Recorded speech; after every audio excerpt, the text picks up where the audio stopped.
Today on Trucks, the guys roll Project Trailboss into the shop and tear into the top end of their stock straight six as they try to wring out as much horsepower as possible from their CJ7.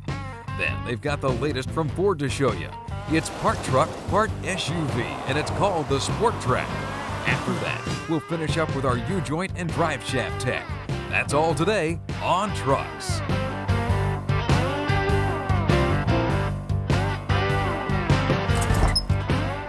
Welcome to this week's show, everybody. You know, there's all kinds of upgrades out there thanks to a healthy aftermarket. But one thing everybody wants, whether they're into the street stuff or the off-road thing, is horsepower. So today we're going to take care of a common misconception among you off-road guys who think the only way you can spin these big old tires off-road is with V8 power. Ready to pull this off? You ready to go? Now, the one thing that people don't realize is that there is a lot of potential in the stock straight six in a Jeep. It's got a lot of torque, and it's a lot lighter than a V8. The fact is, you don't need to go through the hassle of swapping in a V8 just to get the power of one. We're going to show you how to do that. Now, while Stace starts tearing apart the Trailboss, I'll go ahead and show you the kit we're going to use. We got ours from Clifford Performance, who specializes in inline 4 and 6-cylinder motors and comes with everything you'll need, including a new 4.0 head that's been fully dressed with brand new valves, a cam, lifters, roller rockers, as well as a brand new header. Now, like we said before, this project isn't near as involved as doing a full-blown motor swap. You will have to disassemble things a good bit. I've already started by disconnecting the battery, taking off the air cleaner. Now it's time to get rid of this old carburetor. Now, you can see that somebody's already done some creative plugging work on these vacuum ports to try to get this thing to run better. Unfortunately, with that carburetor, it's pretty much a lost cause. Strongly recommend replacing this carb if you're going to do this project. Now, before we go any further, we need to drain the fluids on our straight six. We'll go ahead and get started with the radiator. After that's drained, we'll pull the plug on the oil pan. Now, with the fluids drained, we can go ahead and pull out the fan shroud, followed by the fan itself. Now it's time to pull the stock intake manifold. Now, the first thing we had to do is take off the heater hoses, as well as all the electrical connections. Now, it's a good idea on a project of this size to mark all your wires and hoses so you remember where they go when you put it all back together. Now, with the radiator hoses out of the way, we can go ahead and remove the radiator itself.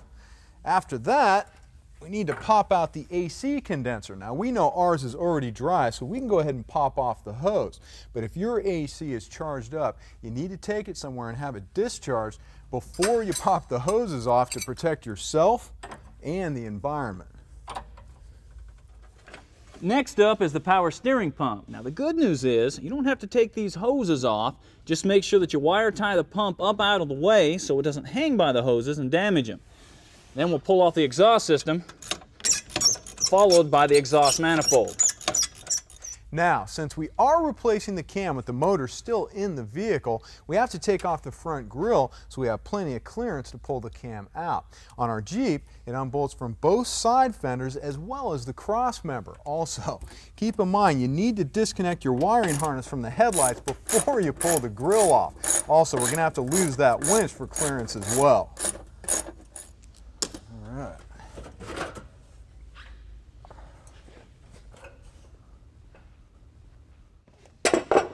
Well, the disassembly of the driver's side is complete. Now we can tear into the other side of the engine. Now, since that head needs to come off, air conditioning compressor, alternator, and all the brackets need to come off first. Since we're replacing the entire valve train, first thing you need to do is make sure the motor's at top dead center before you start tearing things down. That way it'll be a whole lot easier to set your timing when you put everything back together later on. Now that we have the timing set, we can go ahead and pop off the pulley and the damper. Now that Mel has the motor set at top dead center, we can go ahead and mark the rotor and the housing on the distributor for reference later on. Now, the fuel pump is also run by the cam, so that'll need to come out. We'll also take off this coil so we'll have room to get in there, clean up the block to paint it. Now that we have enough clearance to remove the head, we can go ahead and start tearing it down. First thing we need to do is remove the valve cover. After that, we can unbolt the rocker assemblies and pull those off. Then slide out the push rods. Now we can unbolt the head and remove it along with the lifters. Now this thing's pretty awkward and heavy, so I'll get Stace to give me a hand with that. Now on this build, the only parts we're going to reuse from the stock motor are these push rods. Everything else you see here is going to have to make an appearance at a local swap meet. We're about ready to get that cam out of there, but first we need to take off this timing cover. Now a big tip here, when you're taking off the cover, make sure that you lift it and go around and make sure that the gasket is free from the cover. Now, if you don't do this, you'll damage this gasket and you'll have to take off the pan to replace it. That includes unbolting the motor mounts, jacking the motor up, taking off the starter. In other words, you need to be careful here. Now you can take off the timing set and then carefully, so you don't damage the bearings, slide out the cam. If you're really starting to feel nervous, go ahead and take a breath, because we're finished with the teardown on this project. Now, even though we steam cleaned the motor before we started the project, we still want to hit the block with a good degreaser like this Flowway we got from Kano Laboratories. Once we have everything cleaned up really nice, we're also going to hit it with a high temperature engine paint to really make things pop. Another thing you want to clean up are any parts that you're going to reuse. Take a few minutes, toss them in a parts cleaner, clean them up, throw some paint on them. That'll make it a lot nicer when you go to reassemble this stuff. Tell you what, man, we got a lot of cleaning and painting to do. But right now, we need to take a break. Don't go away. The best of this project is still to come. This is cool. Oh, this is going to be neat. Later in the show, Stacy has some more U-joint and drive shaft tech to walk you through. But up first, the guys are going to finish tweaking the top end of the Trailboss as they look to squeeze V8 horsepower out of their straight six.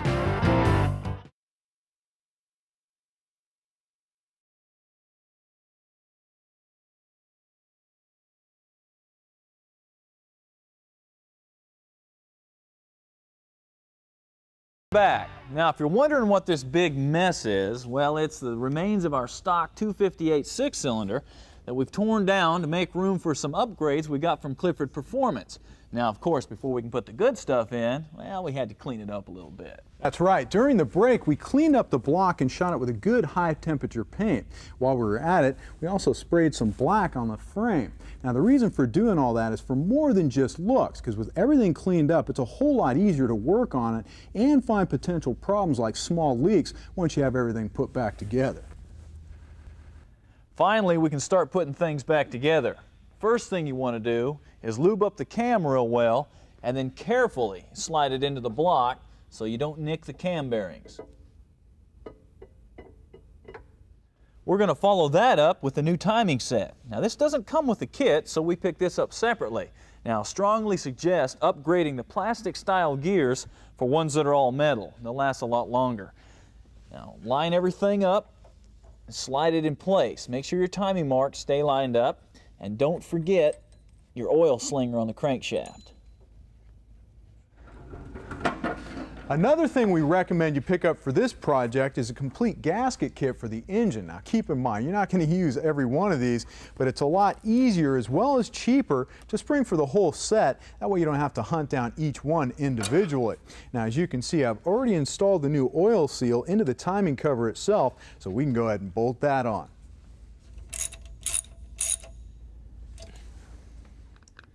Now it's time for the lifters. Now make sure that you fill them with oil before you install them. That way you'll have instant lubrication when you start the engine and you won't have to wait for the lifters to pump up. Now once you have them full, go ahead and give them a good shot of cam lube and then install them using this special tool. Now you don't have to use one of these tools to do this, but on a straight six, the lifters go down so far inside the block that if you don't have one of these, you'll sure as heck wish you did. And they're available at any auto parts store.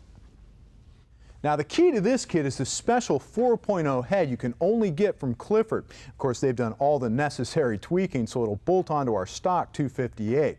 By the way, they also claim we're going to pick up as much as 120 extra horse just by bolting on their kit. You ready to get this thing on, Stace? Yeah, ready to go. Let's do it. Okay. Installing the head is pretty well straightforward. Now, one thing to keep in mind about a straight six though, the torque sequence is a little different than that of a V8. You want to start in the center and work out in a circular pattern. Now we can slide in the push rods.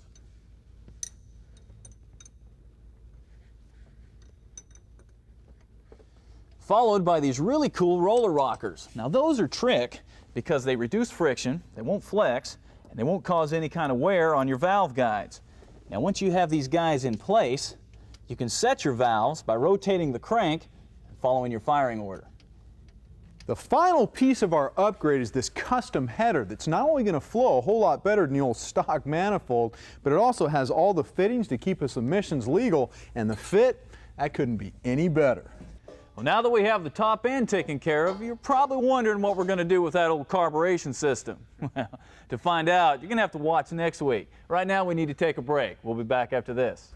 This thing's going to rock, man. You know, these straight sixes are a lot stronger than people think they are. Later in the show, we'll finish up with our U-joint and drive shaft tech. But that's after we take a look at the latest from Ford. The all-new Sport Trac is up next.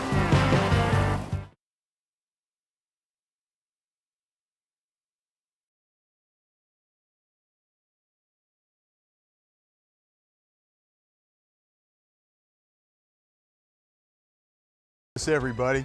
Well, there's no mistaking the blue oval, but the rest of this vehicle is anything but familiar, and that's because it's brand new for 2001. Introducing what Ford is calling the Sport Trac. Now this vehicle was designed with the best of both worlds in mind, part truck, part SUV. But the big question that came up for us, is it a truck in SUV clothing, or is it an SUV that's trying to be a truck? Now the Sport Trac is based on the Ford Explorer, and nowhere is that more evident than behind closed doors, where comfort is the key and leather buckets await both passenger and driver. Ford didn't rest on past laurels though. The Sport Trac also grabbed some attention with white face gauges and optional 6-disc CD player, not to mention titanium accents on the dash and the door handles. Also, like the Explorer, you can fit 5 adults in this thing pretty easy. If you need a little bit more storage space, the rear seats fold down. Now another cool thing, the rear window retracts so you can have access to the bed, and it also has a safety feature so you don't pinch a finger. Finally, we get to the truck part of this vehicle. Now, at first glance, the bed isn't as long as a regular truck, but at more than 4 feet, you got plenty of room to haul a mountain bike or even a load of topsoil. Drop the tailgate and flip the cargo cage out, and you've got more than 6 feet of space. Now, like most trucks, this bed was made to take a beating, but Ford's doing it a little bit differently. The entire bed is made out of sheet-molded composite plastic. But don't worry, it can take it. Now here's another cool thing. You've got a 12-volt outlet that you can plug a converter into so you can run your power tools or a refrigerator or whatever.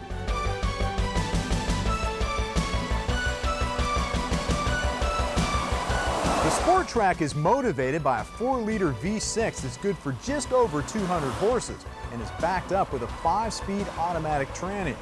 Thanks to a stiffer frame and specially tuned suspension, the result is a quiet, confident handling package that's great in heavy traffic or on twisty country roads. And with a shift-on-the-fly 4-wheel drive option, it's not afraid to venture off-road either. It has both high and low range, and as long as you keep in mind this isn't a hardcore off-road vehicle, it'll take you anywhere you need to go. Well, we think it's safe to say that Ford hit the mark with the best of both worlds, a little SUV and a little truck all rolled up into one. And since this vehicle is the first of its kind with an affordable base sticker of just under 23 grand, we've got to give it 2 big thumbs up.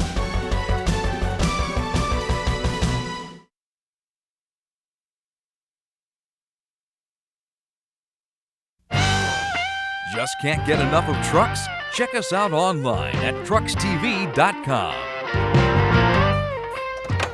Welcome back to the shop. Now, if you were with us last week, we showed you some tips on drive shafts, as well as introduced you to the Spicer 5153 U-joint that we got from Tom Wood's Custom Drive Shafts.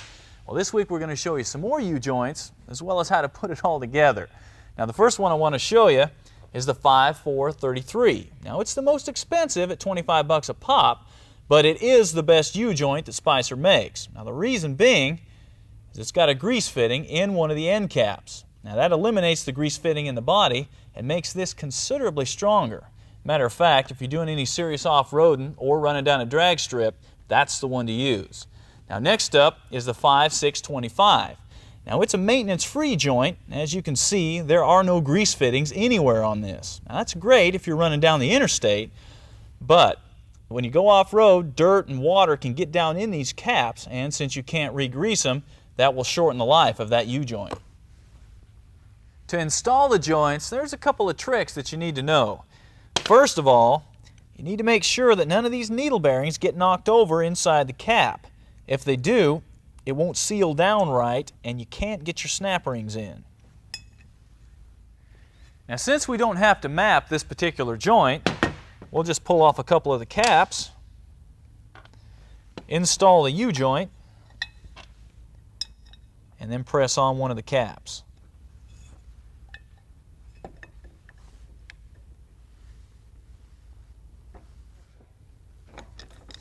Now I've used this socket to press this cap all the way in. That in turn presses out the opposite trunnion to where it's flush with the yoke. Now this allows you to put on your other cap without disturbing the needle bearings. Now all you have to do is press the caps on and put on your snap rings. Now, a couple things to keep in mind about these bearing caps. If you're really going to hammer the vehicle, you may want to use some Loctite on them. That does a really good job of keeping that cap from rotating inside the yoke. Another neat trick is take a paint pen and draw a line in the cap all the way into the yoke. This way you can periodically look up underneath and see if the cap is spinning inside the yoke. Now with the U-joints in place, all you have to do is slide the shaft back together.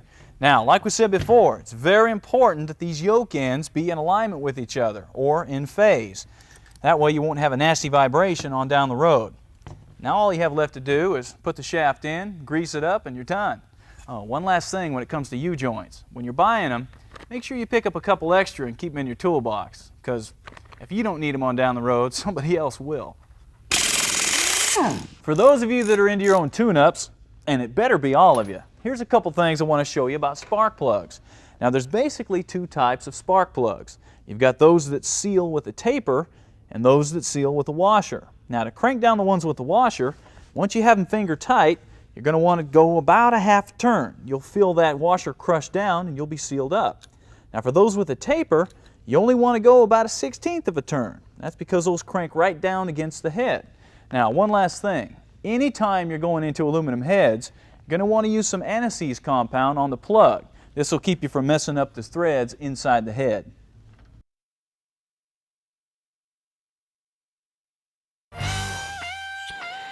And now truck gear, parts, tools, and equipment for pickups and sport utilities. You know, it's a well-known fact, airing down your tires when you go off-road gives you better traction. We know a lot of you guys out there are using screwdrivers to do that. But Sun Performance Products has made it possible to save time with their quick air deflator. Now this thing breaks down into 4 individual pieces that screw right onto your valve stem, so you can air down all 4 tires at the same time. Make quick work of airing down your tires with the quick deflator for about 10 bucks. Now if you've got an older vehicle with a carburetor and you spend any kind of time off-road, well, you've either flooded it out or starved it out on a steep hill. Well, fortunately, Howell Engine Developments decided to fix those problems, came out with a fuel injection unit to replace your stock carburetor.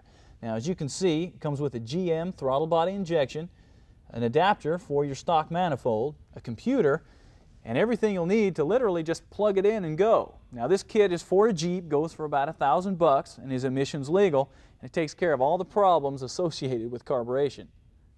You know, there's one piece of safety equipment that all too often is overlooked by the weekend warrior, and that's a fire extinguisher. APC makes it easy to look cool and be safe at the same time with their chrome-plated mini extinguisher. Now, believe it or not, this little guy can handle everything from liquid to electrical fires and can even be recharged after it's been used. It also comes with a mounting bracket for permanent and easy access. Keep your day from going up in flames with an APC mini extinguisher for about 65 bucks. That's going to do it for Truck Gear. Here's a preview of next week's show. The guys have already bolted a high-performance upgrade onto the top end of their straight six. Next week, they'll go to work on the induction system by swapping out the stock carburetor with a multi-port fuel injection. After that, they've got a familiar-looking vehicle that was also built by a familiar manufacturer. Then it's back to the shop for a few tips on what you should carry in your toolbox. That's all next week on Trucks. Well, that's going to do it for this week's show. Yeah, but we're going to take this Sport Trac out and beat on it a little more before it goes back to Ford. We'll see you next week.